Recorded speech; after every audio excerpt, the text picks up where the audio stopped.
Hello, it's me, and what I'm going to do now is count down my top 10 favorite puzzles. So I've gone through the most complex looking, I've gone through what I believe to be the hardest puzzles, but now we're going to go through my favorite puzzles, which aren't necessarily the most complex, nor are they necessarily the hardest. So this is obviously a very personal kind of a decision in terms of what it is about a puzzle that makes it your favorite. But basically it's the kind of puzzles that I keep coming back to over and over again. I'm going to exclude the 3x3 and do all my non-3x3 favorite puzzles, because of course this would certainly be among the top 10. But I'm going to use this as an example of what exactly are the criteria. What do I use amongst all the puzzles that I have in my collection? What did I use to decide what are my top 10 favorite? Well, amongst the characteristics, just like we had different characteristics that qualified as being hard, different characteristics that made it complex, the characteristics that I find to be my favorite is, first off, playability. So playability is exactly that first and foremost, these are basically toys. There's something that you want to pick up, there's something that you want to play with, and the 3x3 is the archetypic example of the most playable of all the twisty puzzles. So a playable puzzle means that it's stable, so stability is a big part of it, which means as you're moving it around, it doesn't pop on you, it doesn't, you don't have pieces flying out. There's nothing worse than in the middle of a solve, suddenly a piece flies out and you got to put it in and you're not sure, are you putting it upside down, right side up? So it has to be stable. The other aspect of playability is that it doesn't lock up on you, so that's part of the stability as well. So with playability, it means there's got to be stability with that. Pieces don't pop out, and plus there's no lockups, and again 3x3s just don't lock up. And again, it's pretty frustrating when you're in the middle of a maybe long, somewhat complicated algorithm, and right in the middle of it, you can't get it to move, and you spend a good solid, I don't know, a couple of minutes trying to get the thing to move. Finally, when you do, you've lost perspective, you forgot where you're at, and it just really detracts from the overall solving experience. So in terms of playability, we're talking about stability of the puzzle and the aspect that it does not pop on you. And the 3x3 is a perfect example of that. So what's another aspect of it? Well, another aspect is what I call variability of the solve. Variability means that you can solve it in more than one way. You can only solve a 3x3 so many times until you decide, well, maybe I want to try it in a different way. Well, the archetypic example of that is the 4x4. Now, I would say that the 4x4 is probably the most perfect, best kind of a puzzle that's out there. It gives you a little bit of everything. Now, in addition to that, if you have a 4x4, you can solve it as a 4x4, you can solve it as a 3x3, and you can even solve it as a 2x2. So in many ways, based on how you manage it, you have three puzzles in one. So you have this this parity that can happen with this. But the other aspect is what I would call the variability of the solve. Variability means that I can solve this in different ways. So let's say you're sick and tired of solving it by reduction. You're tired of reducing this to a 3x3. Well, you can do layer by layer, which is another fun solve. And once you get to the last layer, you get some interesting challenges with that. If you're tired of the layer by layer, then you can do what I call parity free. Parity free is basically where you put in 2x2x2 clumps. You do the first two layers with a layer by layer, then you solve the last four 2x2 chunks doing AI strategies with that. And then you can do that parity free and you end up with a reduction to a 2x2. So there's a variety of ways that you can solve this puzzle, and it keeps it interesting. As a matter of fact, if this is all you had, you have pretty much all other cube type puzzles in one, but you can also do this variability. So there's stability as demonstrated by the 3x3, and then there's variability, which means the reason why I keep coming back to it is because I can choose to solve it in a different way. So if I can keep solving it in a different way, it keeps things kind of exciting for me. The other aspect, aside from stability and variability, the last aspect that I look at to decide if it's one of my favorite puzzles is unpredictability.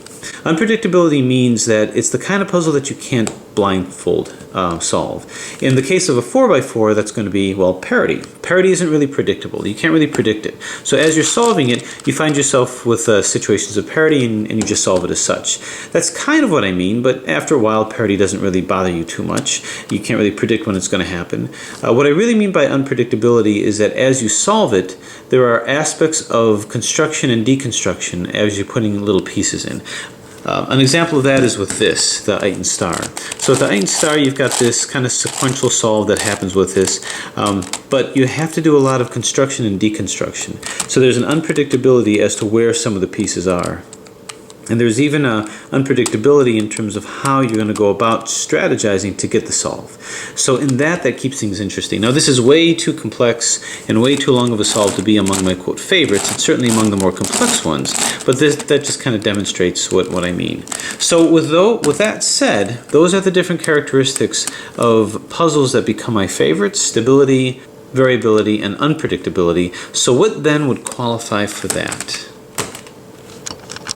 So at number 10 is what I would say typifies the unpredictability component of the solve. And that's going to be this guy here. This is A's 4x4x5. So this was one of the first cuboids that I actually solved. So this is a step up above one of the classic cuboids, which is the 3x3x4. And I really like the 3x3x4, and that was actually one of the contenders as number 10 in my favorites, mostly because of the stability. It's a very stable, very smooth moving puzzle.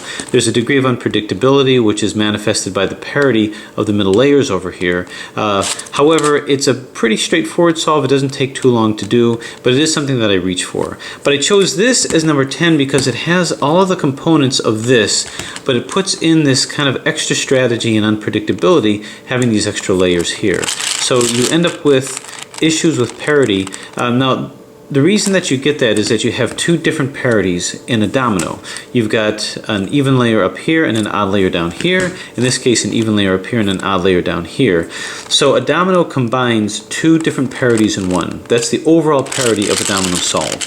Now, the 4x4x5 did sacrifice a little bit of stability. This one has never popped on me, so it is pretty stable, but not nearly as smooth as this guy over here. But it adds a little bit more unpredictability, and that makes it more interesting, something that I reach for first. This is just a very quick solve.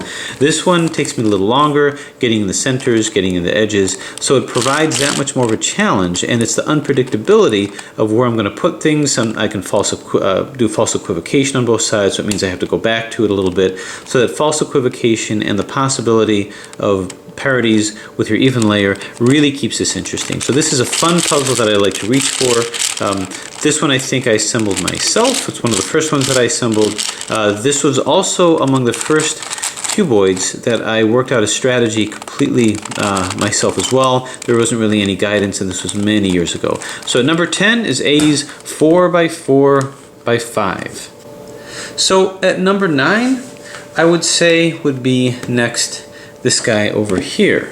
So this is the Master Skewb. The Master Skewb is the next step up above a normal Skewb. So you get the Skewb challenge, you get your middles and your corners, so you get your Skewb challenge, but then you've got all this stuff in the middle here. The reason why I like this is because there's a degree of unpredictability. You've got to do a sequential solve of putting these corners in by doing one type of an algorithm, and then you do another kind of an algorithm to put these in. And you've got to do positioning and repositioning, so that really makes it entertaining. It's also a very smooth moving puzzle, very stable. Popping can occur, but does not occur a lot. So I enjoy the stability. I like the portability of the puzzle. I also like the unpredictability of it, in that obviously you can't blindfold your way through this, and you have to do setups in order to position these pieces. What I also like is the fact that there is a little bit of variability with the solve, because you can choose to solve it as a Skewb and then putting everything else in, or you can even do it layer by layer. Layer by layer is a technique that I had to do when I did the Platinum Cube. The kinds of puzzles that you're going to find on my favorites are those that I'm basing a lot of my mods on as well. So this has spurred a number of mods based on this concept, just to skew the perspective. There's Trey Poom's barrel version of this, which is the same puzzle but in barrel form, so that it kind of skews your perspective. Fun puzzle as well. Then of course you have the triangular versions of them, the tetrahedral, one by Cubulum and one of course by Trey Poom. Again, same kind of thing, you just have to skew your perspective to this. And we cannot forget Ben's Platinum Cube. We've seen this before. This is basically the ghost version of this puzzle as well. So you can see it spawned a whole lot of brethren based upon the concept of this puzzle. So that shows the variability of that. So that is a solid number 9 in terms of my favorite puzzles that I like to pull out. It's Takes just enough time to solve to be interesting, but not too much time to where I end up sucking too much time into it. That is number 9. So what then is number 8? Well, number 8 is another cubic puzzle. So this is a corner turner, and not leaving the corner turners, we have this, which is the Rex Cube. Now what I really like about this is, once again, the unpredictability of it. Because you've got to line up the centers. I've walked into that trap before, where what I would do is I would, just like with the Skewb, the Master Skewb, I'd solve the Skewb portion, then you have to solve the in-between stuff. Here, you can easily solve the dyno portion, then you've got to put the pedals in. So once again, this is just the right amount of unpredictability to keep it interesting. It's a fairly stable puzzle, doesn't really pop too badly, not as stable as some of the others, but still pretty good. And once again, you can kind of predict how good a puzzle is based on all the different types of mods that come from it. And there are a lot of them. Starting off with the barrel, if you like Trapum's products, you can see that this has the same pedals that are involved, so this has more shape-shifting aspect. Kind of a poppable puzzle, but still a really fun challenge. Even if you know how to solve this, you have to skew your perspective to this. And then of course you've got Trapum's tetrahedral version. He's really good with that stuff. So this gives you a nice little variation with that.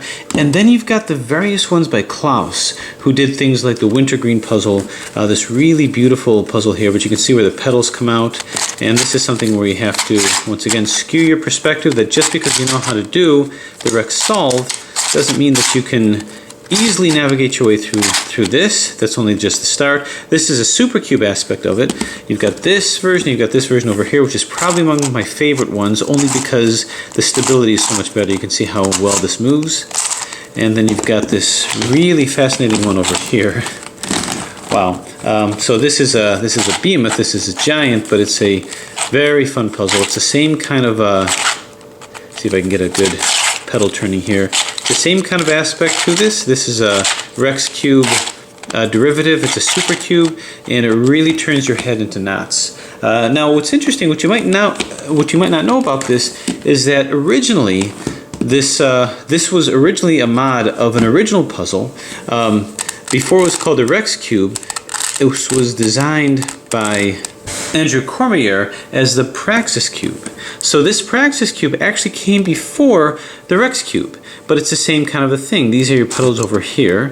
This was, see if I can get the pedals working here. So this was, this is one of my versions of the Praxis Cube. See if I can turn it. Very smooth moving puzzle. This one is a shapeshifter. You can see where the pedals go. And you can see that it has a very different kind of a look, different kind of a feel, but this is the Super Cube version. So what's interesting is the mod came before this puzzle. So what is this? Is this a mod of the Praxis, or is the Praxis a mod of the Rex Cube? It just happened to come out first. So in any case, because of just how many brethren that this spawned, the variability of the solve, a very fun puzzle, and is a solid number 8 in my favorite puzzles of all times. So what then is number 7? Well, number 7, I would have to say very clearly, would be this guy over here. This is Tom Z's Curvy Copter. The Curvy Copter is the second iteration of the helicopter cube, which is a edge turner. The helicopter cube is a pretty fun puzzle. The reason why I like this better is because you have this extra piece here, this centerpiece, so it gives that much more degree of I guess challenge, solvability. What I really enjoy about this is it's so movable, it's so stable, so the stability is good, it's very playable, it's a very playable puzzle, it loves to move, and there's enough variability in the solve by putting these guys in and dealing with the jumbling effects. So what I like about this is one of the original jumblers, and what a jumbler does is that in addition to making 180-degree turns, you can turn it just off center like this, and then you can make another turn like this. So it causes a very special kind of a shape shifting, where when I turn this around here, it blocks this over here. So in order to allow this to turn, I'd have to cut this here, and then I'd have to keep cutting it down until it, well, I've heard it called turn into dust. But in any case, this goes by way of orbits, so this can only go here or here or here, but by doing jumbling, it takes it out of those orbits, and it lends a degree of unpredictability, especially with the last layer. So that unpredictability always makes this a challenge and always makes this fun. So I had to come up with certain strategies, like the double jumble maneuver, but this has a solid top 10 position, which would be Tom Z's Curvy Copter. A number of different types of mods have come out of this as well, which I'm slowly in the process of collecting. But again, Jumbler, Tom Z's Curvy Copter, a solid number 7. So what then is number 6? Well, this might surprise you, but I really have to give, if not honorable mention, then certainly something within the top 10, a kind of puzzle that really seized my imagination, and that's Tony Fisher's brilliant Cube illusion. Now, when I saw this, I immediately fell in love with this puzzle, and that's because, well, first off, it's a brilliant concept that you have an illusion. So when you scramble it, it looks just like a 4x4, so you get all the benefits of a 4x4. But when you solve it, you end up with this emergent property of an illusion. So you never would have predicted that this illusion would be present.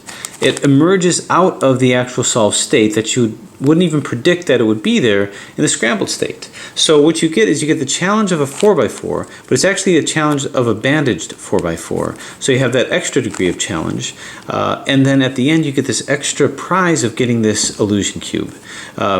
Now, I enjoyed this puzzle so much that I couldn't help taking it in my own hands to sort of design more puzzles like this. So what I did is I took every puzzle, every cubic puzzle, every cuboid puzzle that I could get my hands on, and I designed my own versions of Tony Fisher. But I enjoyed his brilliant design so much that I made sure that I held true to his original type of bandaging as much as I could. So because of this, because of the vast amount of time that I took to design other variations of this with other cuboids, I couldn't help but put this certainly within my top 10 as number 6 of my top favorite puzzles. This is if you ever have an opportunity to buy this puzzle or even make it yourself, just don't sell it if you make it, but if you ever have that opportunity, I highly recommend getting it. It's really a brilliantly made puzzle, and it's number 6.